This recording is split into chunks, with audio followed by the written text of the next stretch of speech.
The village in it with a map and a plan. No place too tiny for this determined man. Crossing the counties one by one, you'll see in every English corner a bit of history.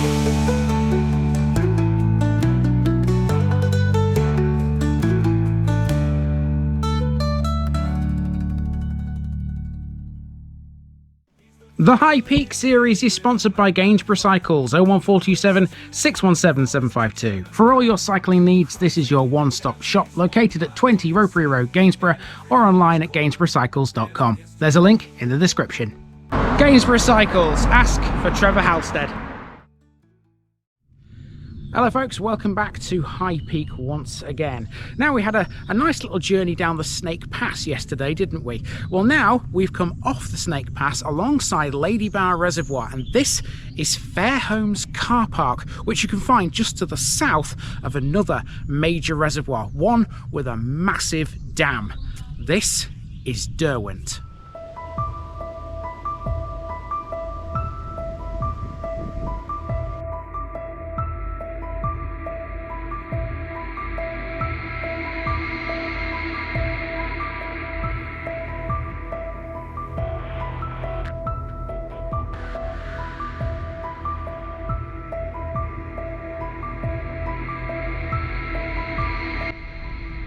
Derwent, Oak Valley. Today in High Peak, we're in another sparsely populated part of Derbyshire, but one that has a great importance water-wise. This is Derwent, where you'll come across the immense Derwent Dam, which has been holding water since 1916. We already know a bit about the upper Derwent reservoirs thanks to Ladybower, but that was the third of three. The other two came much earlier.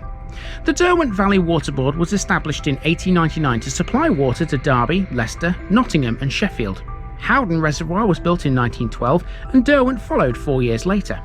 The construction of the two dams took over 10 years and involved more than 1,000 labourers. Derwent Dam remains today one of the most iconic landmarks in High Peak. It used to contain the Derwent Valley Museum, located in the western tower of the dam wall. It was run privately by the late Vic Helen and told the history of the Derwent Valley and the flooded villages of Ashipton and Derwent. It also touched on Derwent's role in World War II when the 617 Dambusters squadron used the dam to practice for Operation Chastise. The museum has now closed, and so the tales it contained can no longer be told, but all of that and more can be covered in this video instead. Derwent Parish contains a lot more than just the reservoir. It also has the Ladybower Inn, a couple of natural rock formations, and the gruesome tale of a murder that occurred in a lay-by on the A57. Let's have a look, shall we? We start with the Derwent Dam, an icon of the High Peak since 1916. This massive dam wall holds water in the Derwent Reservoir, the middle of three in the upper Derwent Valley. It lies approximately 10 miles away from Glossop and the same number from Sheffield. Between Derwent, Howden and Ladybower, virtually all of Derbyshire's water is provided by the three reservoirs. They also supply a large part of South Yorkshire and as far afield as Nottingham and Leicester. Derwent Reservoir is around 1.5 miles in length, running broadly north to south. Howden Dam is at its northern end, and Derwent Dam is at the southern end. At full capacity, the reservoir covers an area of 175 acres and its deepest point is 114 feet. The dam can support a total of 9.64 million cubic metres of water. Yes, it's a big one. Construction of the Derwent Dam began in 1902, a year after the building of Howden commenced. It proved a mammoth task. The chief engineer was Edward Sandeman, who was also in charge of building Howden. Between 1901 and 1903, a standard gauge railway 7 miles in length was built from Bamford to carry the thousands of tons of stone required for the construction of the two dams. Stone came from Bowl Hill near Grindleford. Over 1,000 workers built this neo-Gothic monolith, and we already know where they lived. They occupied a specially constructed self-contained town called Birchin-Lee, or Tin Town, and one of the metal huts is now a beauty salon in Hope. 2 years after the dam's completion in 1916, it was decided that the flow from the reservoir was insufficient to support the surrounding population. So, between 1920 and 1931, the River Allport and the River Ashop were diverted from the Ashop Valley into the reservoir using tunnels and a Venturi flume. The diversion helped hold back the water during the construction of Ladybower. During World War II, Derwent had another function. The reservoir was used by pilots of the 617 Squadron for practicing the low-level flights needed for Operation Chastise, the famous raid that used the bouncing bombs. Derwent was chosen thanks to its similarity with the Ruhr Valley in Germany. Today, there's a commemorative plaque to 617 Squadron on the dam. The Dambusters film was subsequently filmed here. Occasional flypasts organised by the Battle of Britain Memorial Flight are staged here to commemorate the events during the war. In 2014, a unique flypast took place with the two remaining airworthy Lancasters, one from the Battle of Britain and the other one from Canada. One of the dam towers used to contain a museum. Now closed, it was owned and run by the late Vic Helen and covered stories of 617 Squadron and its training for Operation Chastise. Well, there's no doubt about it, there's no denying the importance of the Upper Derwent reservoirs, especially this one, because this was the practice ground, of course, for the 617 Dambusters Squadron. Now, if you do want to walk up to the dam from Fairholmes car park, be prepared. It's a very, very steep climb if you want to get to the top where you can actually see the whole reservoir. There is a path at the bottom of the dam as well, which you can follow, which doesn't involve climbing any hills, but I actually wanted to see all of that, so I had to sort of put my best foot forward, if you like, and get up that hill. So you should too, maybe you should too.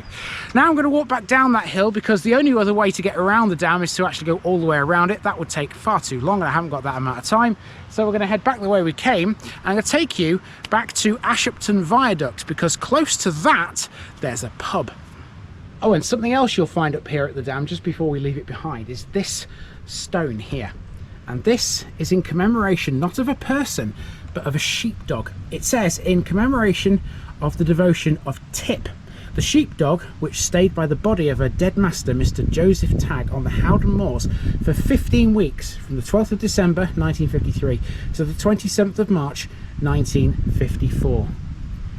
They say that dogs are man's best friend, and that is the evidence. Moving away from the dams, let's see what else is in Derwent Parish. It's quite a lot actually for such a small, sparsely populated place.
On the A57 just east of Ashupton Viaduct is the Ladybower Inn.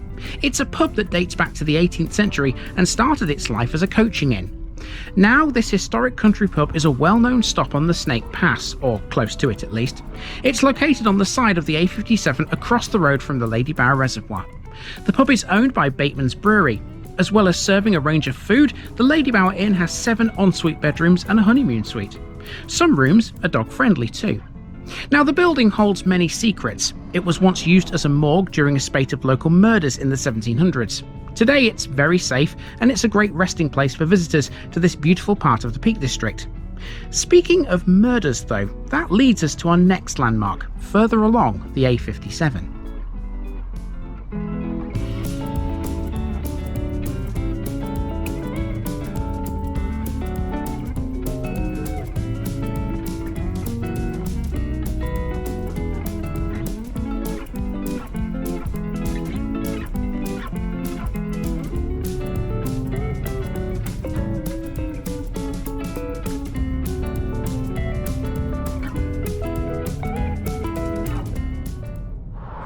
Now, just a bit further along the A57 from the Ladybower Inn, there's a lay-by. Now, we don't normally stop in lay-bys because there's not really any need to, unless there's a story attached to it. And there's definitely a story attached to this one. This is Cutthroat Layby, and I'm afraid that name is as gruesome as it sounds. Cutthroat Layby's name is as awful as it sounds. It sits close to a bridge with a macabre past and a name to match. Cutthroat Bridge on the A57, just before it becomes the Snake Pass, takes its name from a gruesome murder that took place in 1635. The story goes that a traveller was found at the site with his throat cut from ear to ear. However, that's not the only murderous tale that this lay-by holds. A headless corpse was deposited here in 1995, and that tale is far more well known. The man who suffered the terrible fate was Walter McCarthy, the stepfather of Anthony Antonio, who was a former lover of the 90s pop star Gabrielle. After beheading McCarthy with a 2-foot-long Japanese sword, Antonio later stayed at Gabrielle's London flat where he set fire to the car used in the killing. McCarthy's headless body was left here at Cutthroat after being stabbed some 52 times. The body was hidden behind some rocks, and the head was buried 150 miles away in woodland near Luton in Bedfordshire. Antonio owned a fish and chip shop in Sheffield called the Lazy Codling, and he had bought the murder weapons from a friend. He eventually admitted killing his stepfather, citing an affair McCarthy had had as the main reason. There were other reasons, but I felt they were too inappropriate to include here. Not far from Cutthroat Layby is the Hordron Edge stone circle. Also known as the Seven Stones of Hordron, it's a Bronze Age stone circle on the edge of Mosca Moor. There are 7 stones presently, but there are a further 3 more, now recumbent and hidden. They were discovered in 1992. Some believe the circle might have once comprised 26 stones in total. Stone circles are rare monuments that provide insights into prehistoric rituals. Most are found in northwestern Europe and date from the late Neolithic and early Bronze Ages. This circle is believed to have been built in around 2000 BC when the Peak District's population expanded into upland areas as a result of a warming climate, making what had been marginal land viable for settlement, stock rearing and cultivation. Unlike many Derbyshire circles, the stones are not set into the inner edge of a bank, but instead form a freestanding ring some 15 or 16 metres in diameter. They're all composed of the local gritstone and none are particularly large. The tallest and most prominent stone of the circle is located to the southwest of the ring. This has become known as the Fairy Stone. When standing within the circle and looking outwards, the top edge of the Fairy Stone bears a curious similarity in shape and angle to 2 distant hills seen on the horizon, Win Hill and Lewes Hill. At certain times of the year, the setting sun can be seen to roll down the slopes of Win Hill. These times are close to the Celtic festivals of Samhain and Imbolc and the traditional start of winter and spring. Was the circle then purposely sited at this location on Mosca Moor to observe this phenomena and indicate the beginning of the agricultural year? Nobody knows, but that's the best guess we have. Elsewhere off the road, there's a natural rock formation which people love to visit. The Coach and Horses is a stunning natural landmark consisting of 3 gigantic jagged stone columns standing atop a ridge. Legend has it was formed when a monolith fell from the sky and spalled into 3 pieces on impact. Despite its size, the formation is accessible by foot and hikers are rewarded with some of the most spectacular views in the region. From the formation, visitors are treated to a stunning landscape that includes Lewes Hill, Mam Tor and the Derwent Valley. However, do be aware if you try and visit yourself that the elements can pose a danger to your safety. These places are not easy to get to without appropriate clothing or footwear. So Cutthroat Layby is the ideal place to stop if you want to explore all of that lot, because it's all in these hills which you can see behind me. There are some public rights of way up there, but there's absolutely no way I'm going up there right now. What I am doing is hopping back in the car and heading back onto the A57 to complete this episode. That's another 2 down in High Peak.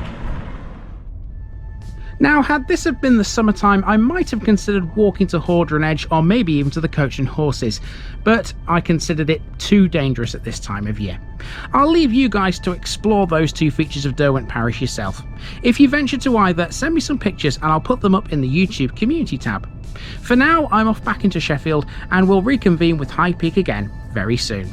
See you later.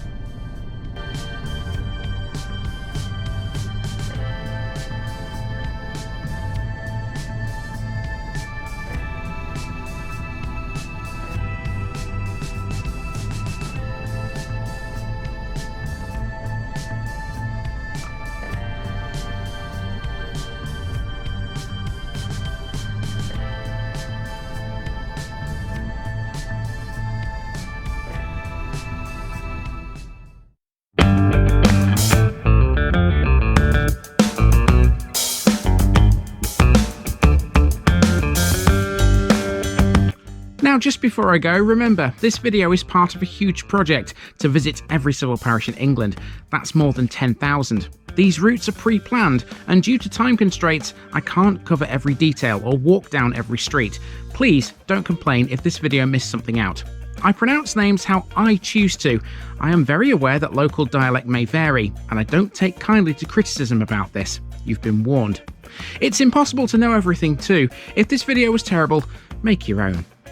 If you're a regular watcher of The Village Idiot, you're not the only one. If you've got a small business, why not use my videos to advertise it? Leave a comment below if you're interested. And finally, thanks for watching this episode, everybody. Give us a like and a subscribe if you've enjoyed this episode, and share it with your friends and relatives. It all helps to keep this mission going. Until next time, I've been Andy, also known as The Village Idiot, and I'm out.